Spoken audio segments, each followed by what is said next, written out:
बिस्मिल्लाहिर्रहमानिर्रहीम। अस्सलामुअलैकुम student, I am Wajid Ali combo, chemistry first year chapter 8 chemical equilibrium.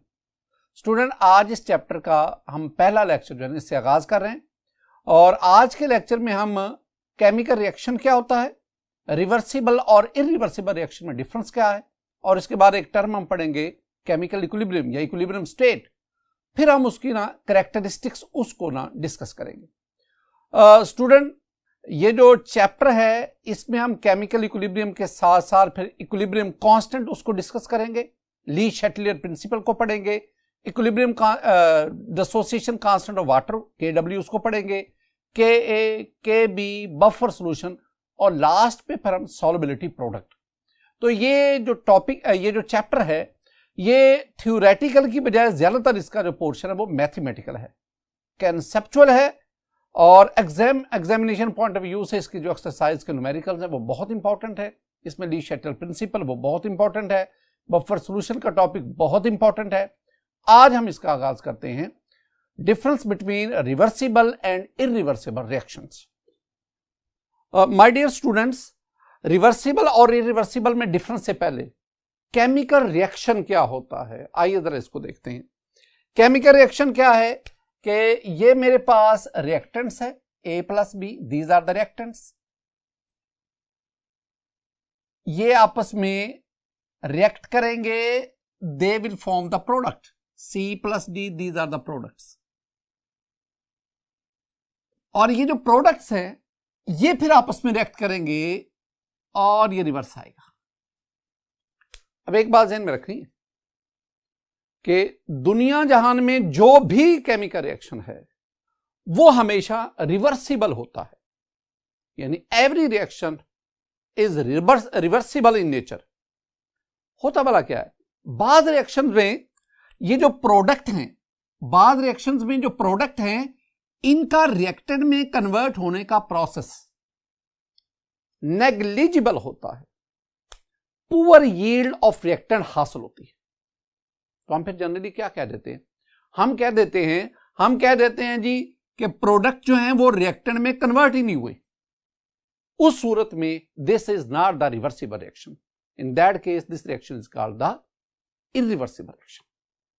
तो अगर मैं माइक्रोस्कोपिकली बात करूं तो हर रिएक्शन रिवर्सिबल होता है, लेकिन मैं मैक्रोस्कोपिकली बात करूं, मैं जनरल टर्म में बात करूं, तो बाद ऐसे रिएक्शन होते हैं जिनमें प्रोडक्ट गिवन कंडीशन पर रिएक्टेंट में नेग्लिजिबली कन्वर्ट होते हैं, माइन्यूटली कन्वर्ट होते हैं। Those reactions are called the irreversible reaction. और ऐसे रिएक्शन जिसमें रिएक्टेंट प्रोडक्ट में और प्रोडक्ट रिएक्टेंट में फ्रीक्वेंटली चेंज हो रहे होते, those reactions are called the reversible reaction. आइए हम रिवर्सिबल और इरिवर्सिबल रिएक्शन दोनों में डिफरेंस पढ़ते हैं।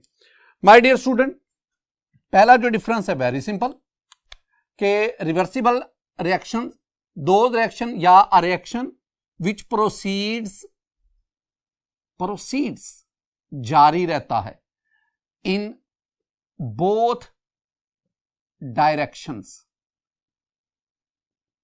आई mean forward as well as reverse at given conditions. यहां कंडीशन से मेरी मुराद है टेम्परेचर, प्रेशर या कैटलिस्ट, हम इसे कहते हैं कंडीशंस। तो ऐसा रिएक्शन जो गिवन कंडीशन पर both direction, I mean forward as well as reverse, continue रहता है, जारी रहता है, that reaction is called the reversible reaction. और दूसरी तरफ a reaction which proceeds in one direction only,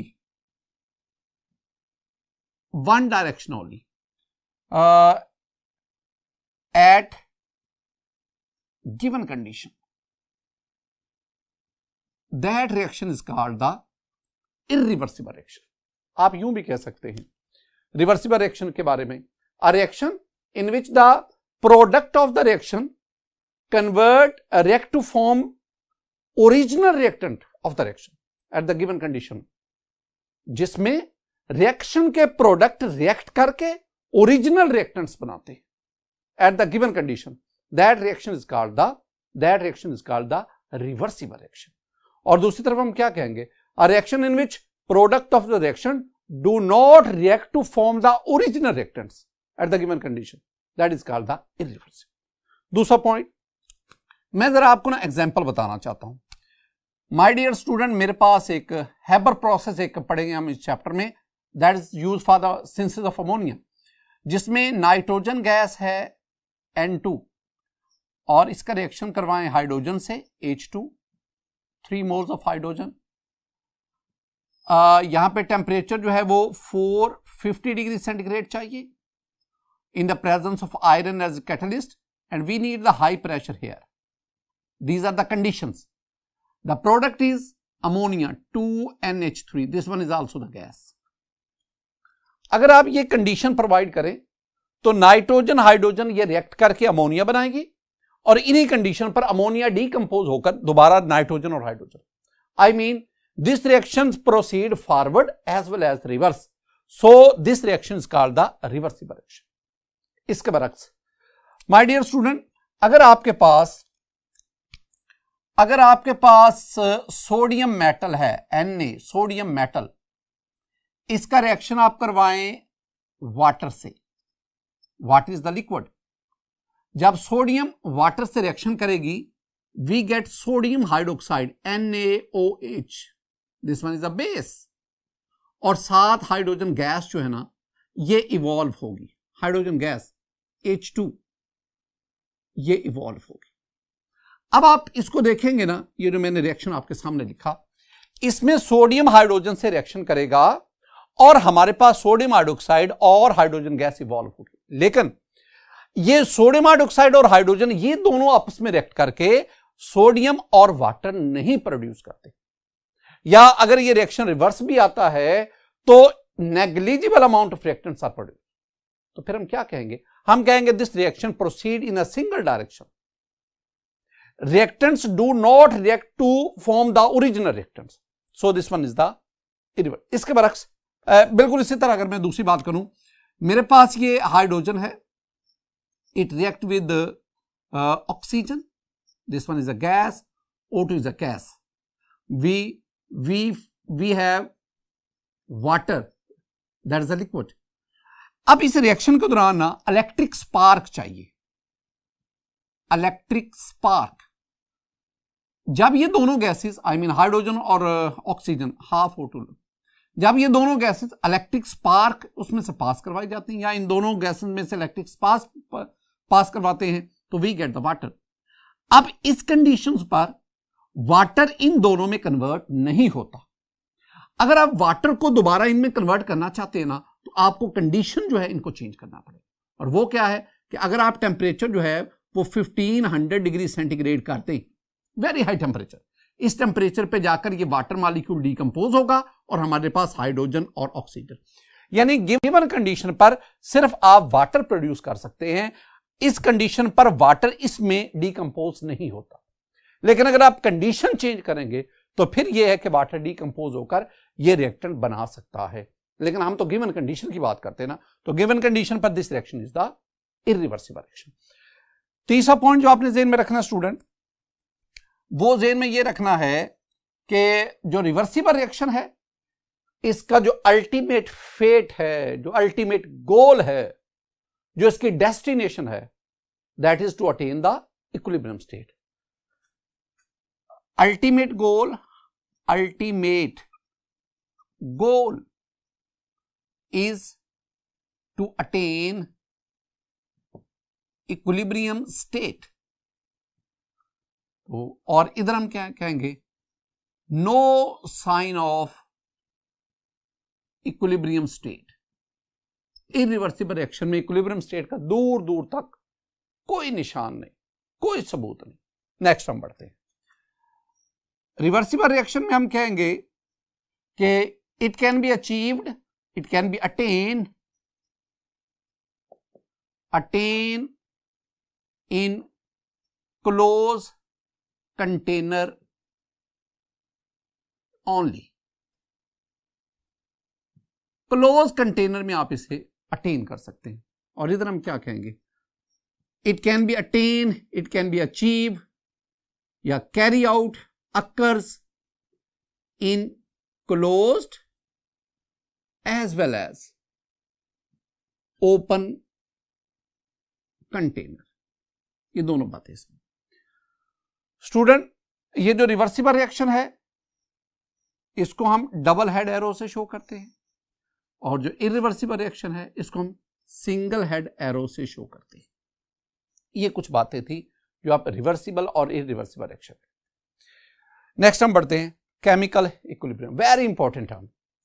मैं इसे केमिकल इक्विलिब्रियम भी कहता हूं, मैं इसे इक्विलिब्रियम स्टेट भी कहता हूं। ये इक्विलिब्रियम स्टेट, और इसे हम इक्विलिब्रियम पोजीशन भी कहते हैं।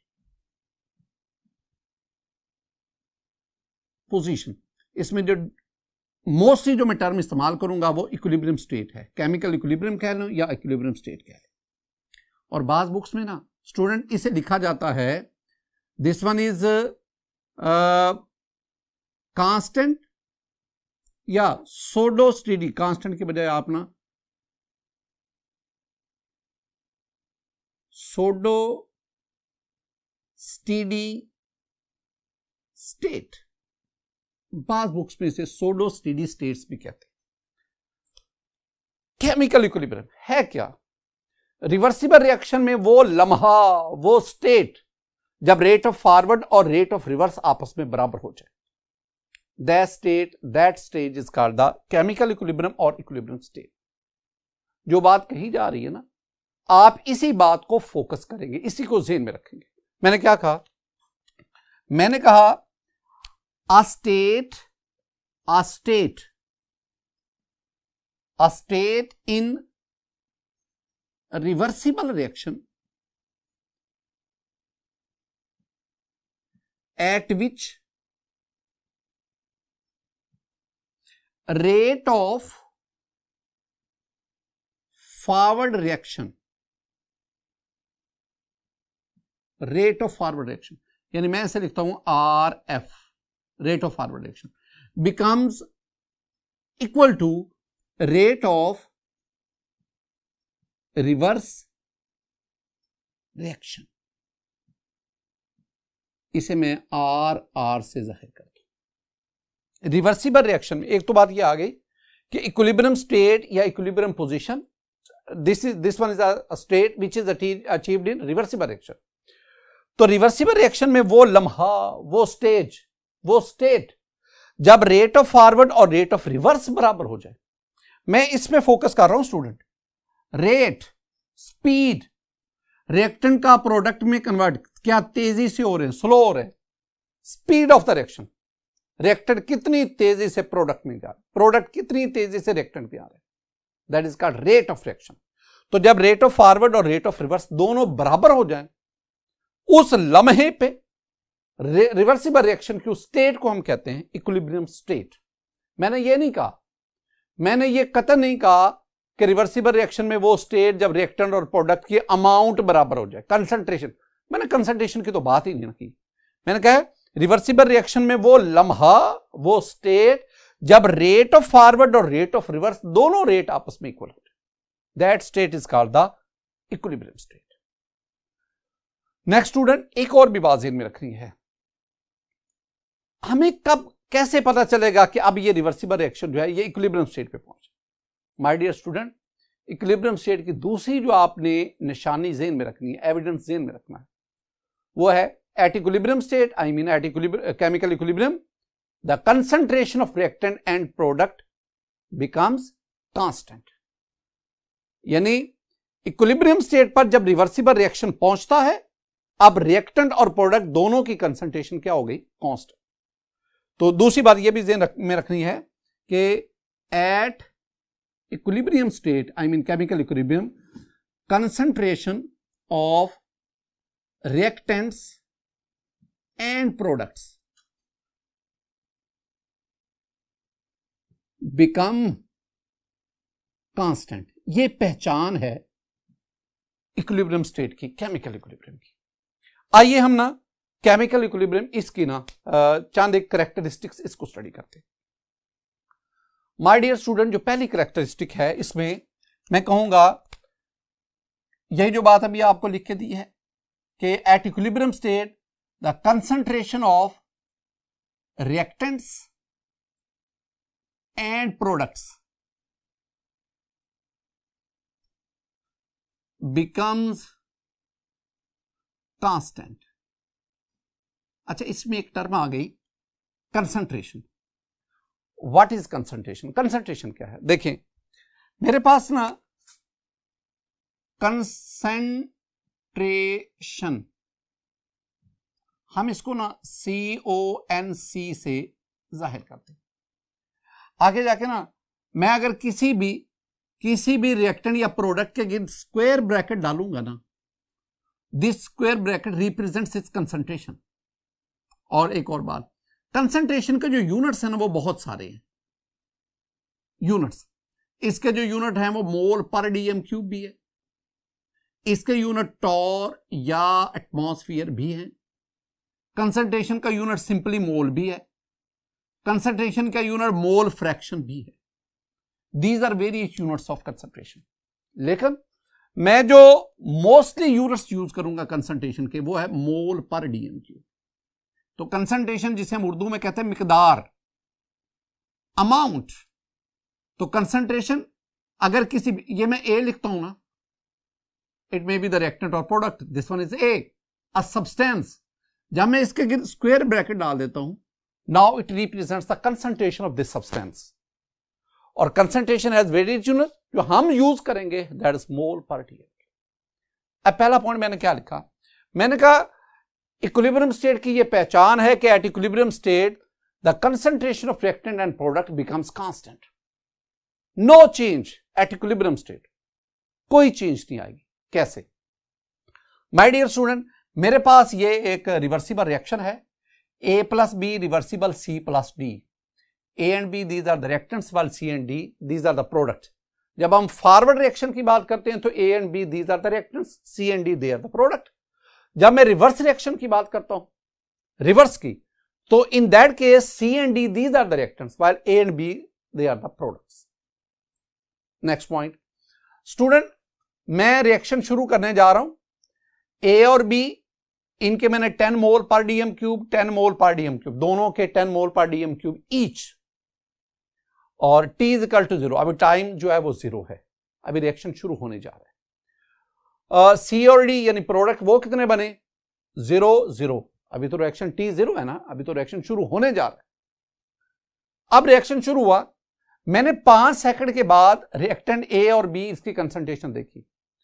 तो the concentration of A that is 7 मोल पर डीएम क्यूब, B 7 मोल पर DM cube. Now the product C that is 3 मोल पर DM cube, D that is also 3 मोल पर DM cube. After 5 second time और गुजरा, आफ्टर 10 सेकंड मैंने दोबारा रिएक्शन मिक्सचर में से रिएक्टेंट और प्रोडक्ट की कंसंट्रेशन उसको फाइंड आउट किया आफ्टर 10 सेकंड। अब मेरे पास जो रिएक्टेंट A है ये रह गया जी 5 मोल पर डीएम क्यूब, B भी 5 मोल पर डीएम क्यूब, C आपके पास 5 मोल पर डीएम क्यूब और D भी आपके पास 5 मोल पर डीएम। आफ्टर 15 सेकंड A आपके पास रह गया 3 मोल पर डीएम क्यूब, 4 मोल पर डीएम क्यूब, B आपके पास 4 मोल पर डीएम क्यूब, C 6 मोल और D भी 6 मोल पर डीएम। स्टूडेंट आप देखते जाएं कि with the passage of time the concentration of reactant decreases while the concentration of reactant increases, product increases। अब शुरू में पहले जो 5 सेकंड में the concentration of reactant decreases rapidly, लेकिन अगर आप अगले 5 सेकंड में देखेंगे the concentration of reactant decreases but not so rapidly।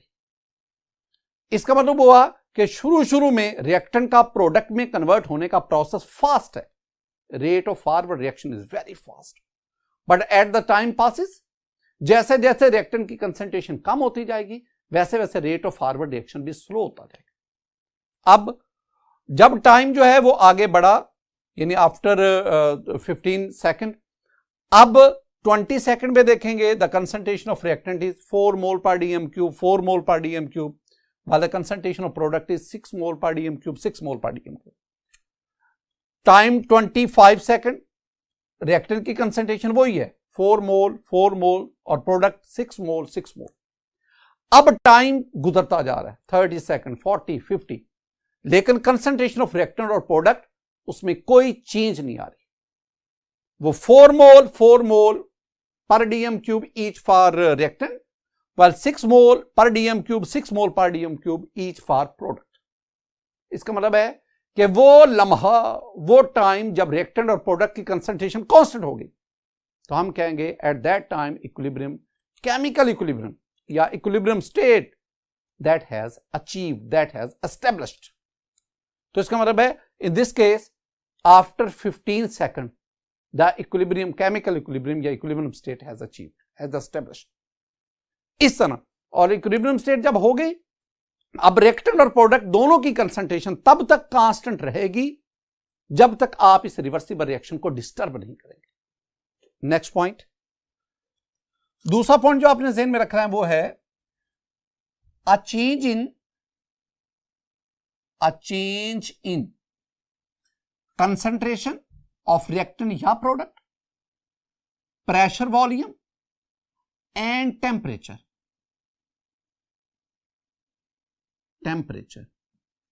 disturbs the equilibrium state। क्या मतलब? रिवर्सिबल रिएक्शन में इक्विलिब्रियम स्टेट एस्टेब्लिश हो गई, रेट ऑफ फॉरवर्ड और रिवर्स बराबर हो गए। अब अगर आप रिएक्टेंट या प्रोडक्ट की कंसंट्रेशन चेंज करते हैं, चेंज मीन कम या ज्यादा करते हैं, या in case of gases pressure या वॉल्यूम चेंज करते हैं, या आप वो रिएक्शन 25 पे हो रहा है आप उसको 40 डिग्री पे या 20 डिग्री सेंटीग्रेड पे परफॉर्म करते हैं, यानी टेम्परेचर चेंज करते हैं। तो जो ही आप इन चेंजेस को लाते हैं, ये फैक्टर चेंज करते हैं, इनको हम स्ट्रेस कहेंगे। अगर आप इनमें से कोई भी स्ट्रेस अप्लाई करते हैं तो इक्विलिब्रियम पोजीशन डिस्टर्ब हो जाएगी। इसका मतलब है कि अब रेट ऑफ फॉरवर्ड और रिवर्स बराबर नहीं रहे, लेकिन ये रिवर्सिबल रिएक्शन ये दोबारा अपने आप को इस तरह एडजस्ट करेगा कि कुछ देर के बाद दोबारा ये इक्विलिब्रियम स्टेट अचीव कर लेगा। अब क्या दोबारा इक्विलिब्रियम स्टेट के लिए ये फॉरवर्ड जाएगा या रिवर्स जाएगा, ये हम आगे चलकर ली शैटलियर प्रिंसिपल उसको स्टडी करेंगे। नेक्स्ट स्टूडेंट, नेक्स्ट ये बात है कि a catalyst does not disturbs equilibrium state. अगर कोई reversible reaction equilibrium state achieve कर चुका है, आप उसमें कैटलिस्ट ऐड करते हैं, तो माय डियर स्टूडेंट कैटलिस्ट जो है उसकी इक्विलिब्रियम स्टेट को डिस्टर्ब नहीं करता। तो फिर what is the function of catalyst? My dear student, catalyst helps to achieve the equilibrium state earlier. एक रिवर्सिबल रिएक्शन है, उसमें इक्विलिब्रियम स्टेट से 20 सेकंड में अचीव होती है without the involvement of catalyst. लेकिन अगर आप उसी रिवर्सिबल रिएक्शन में कैटलिस्ट इन्वॉल्व कर देंगे, कैटलिस्ट ऐड कर देंगे, तो आप 20 सेकंड की बजाय माइक्रो सेकंड में जाके इक्विलिब्रियम स्टेट पे पहुंचे। इसका मतलब हुआ कि कैटलिस्ट जितना रेट ऑफ फॉरवर्ड रिएक्शन उसको इनहेंस करता है, उतना ही रेट ऑफ रिवर्स रिएक्शन को बढ़ाता है।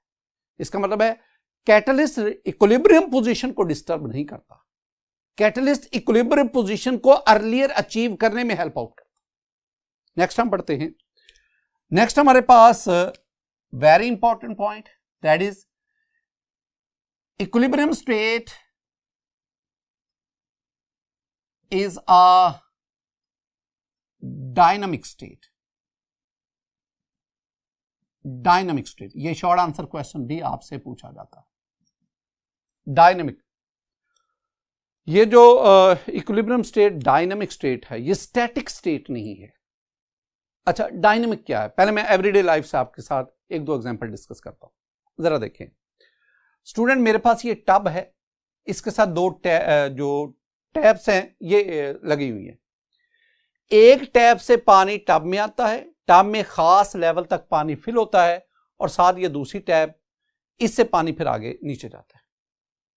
अब वो कह रहा है कि जब इस टब के अंदर वाटर एक खास लेवल तक भर जाता है, उससे ज्यादा वाटर अगर होगा तो वो फिर नीचे वाली टैप से वो आगे फ्लो कर जाता है, नीचे गिर जाता है। अगर मैं ऊपर वाली जो टैप है उससे पानी ऐड करता जाऊं, नीचे वाली जो टैप इससे पानी, तो अब होगा क्या कि जितना ऊपर वाली टैप से पानी टब में आता है उतना पानी आगे निकल जाता है। इसका मतलब है कि इस टब के अंदर वाटर लेवल वो कांस्टेंट रहता है। जितना पानी उधर से ऐड हो रहा है उतना पानी आगे से निकल रहा है, तो टब के अंदर the concentration, the amount of water that becomes constant, वो बराबर रहती है।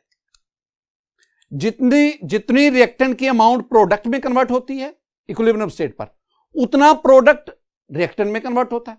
तो इसका मतलब है इक्विलिब्रियम स्टेट पर रिएक्टेंट और प्रोडक्ट दोनों की कंसंट्रेशन में कोई चेंज नहीं आता। ये बिल्कुल इसी तरह है जैसे ये इलेक्ट्रिक स्टेयर्स हैं और एक आदमी इसके ऊपर मूव कर रहा है।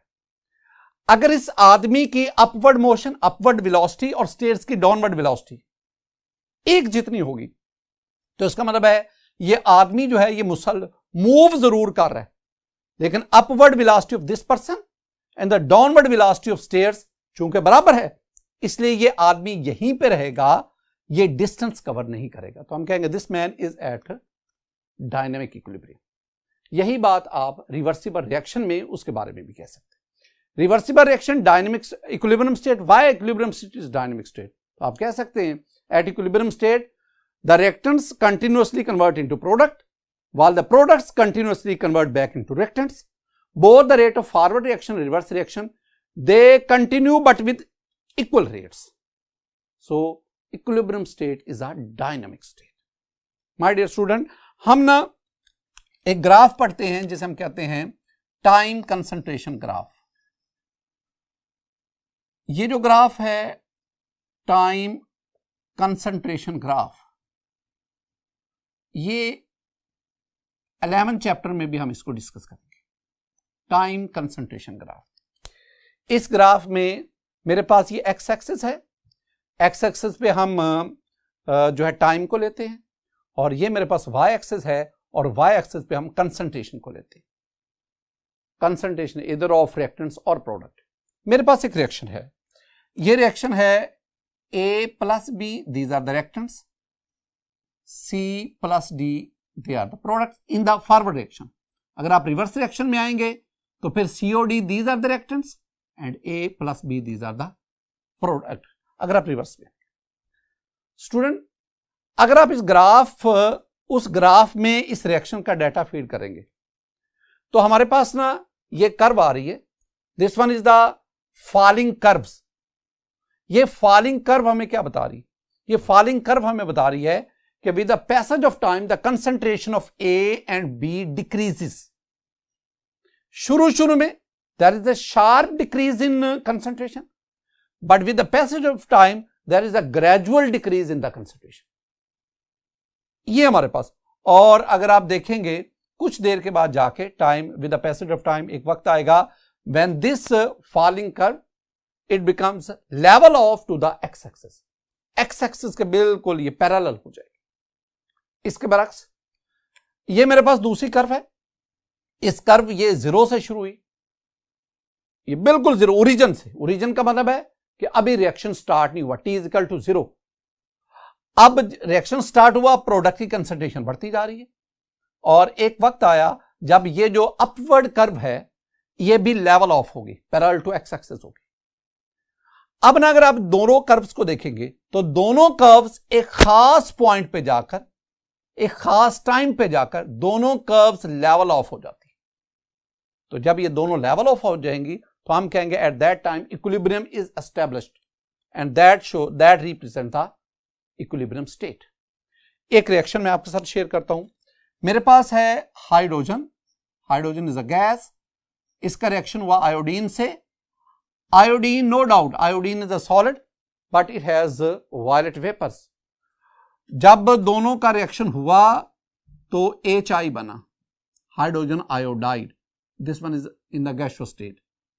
और जब ये डिकम्पोज होगा तो हमारे पास ये, इसमें जो हमारे पास रिएक्शन कंडीशन है उसमें temperature 425 degree centigrade. My dear student, अगर आप इस टेम्परेचर पर हाइड्रोजन और आयोडीन को लेंगे तो ये HI हाइड्रोजन आयोडाइड बनाता जाएगा और ये डिकम्पोज होकर हाइड्रोजन और आयोडीन बनाता जाएगा। अब ना मैं इसको दो तरह से आपके सामने लिखता हूं, दो तरह से। पहले मैं इन दोनों को बतौर रिएक्टेंट्स लेता हूं, इनको मैं, पहली बात, इनको मैं रिएक्टेंट्स लेता हूं, and in this case this one is the product, HI is the product. अगर आप इसके लिहाज से ग्राफ प्लॉट करेंगे ना, तो my dear student this one is the time concentration graph for this reaction. अब इसमें देखेंगे ये जो रेड लाइन है ये ऊपर से नीचे आ रही है और फिर ये लेवल ऑफ हो गई। This red line show the concentration of H2 and I2 decreases and then it becomes the level of.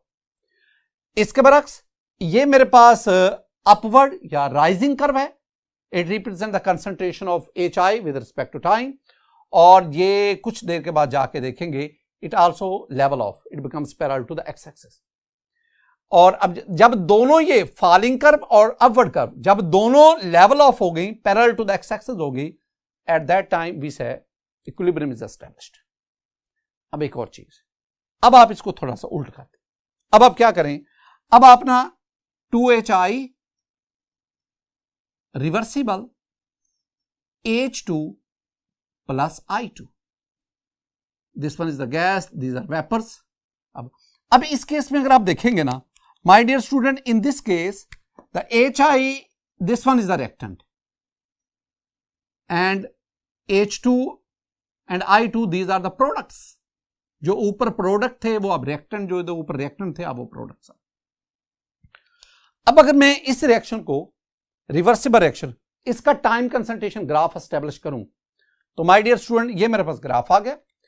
इस ग्राफ में अगर आप देखेंगे ना, तो जो HI है उसकी, वो रिएक्टेंट है, उसकी कंसंट्रेशन कम होती है और फिर कुछ देर के बाद जाके वो लेवल ऑफ हो गई, और इस तरह H2 और I2 इसकी कंसंट्रेशन बढ़ती है और वो कुछ देर के बाद जाके लेवल ऑफ। आप ना इन दोनों ग्राफ को, माय डियर स्टूडेंट, इन दोनों ग्राफ को कंपेयर करें। पहला ग्राफ जिसमें H2 I2 रिएक्टेंट्स हैं, दूसरा ग्राफ जिसमें H2 I2 प्रोडक्ट्स हैं।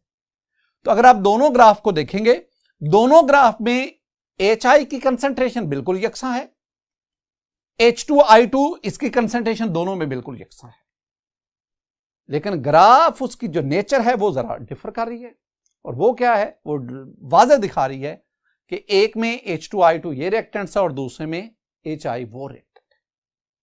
इसका मतलब क्या हुआ स्टूडेंट? इसका मतलब ये है कि equilibrium state can be achieve from other direction. आप इनको रिएक्टेंट्स ले लें फिर भी इक्विलिब्रियम स्टेट अचीव हो जाएगी, आप इनको प्रोडक्ट्स ले लें फिर भी इक्विलिब्रियम स्टेट अचीव हो जाएगी। ये पॉइंट आप यहां पे मेंशन करोगे कि equilibrium state can be achieve from either direction.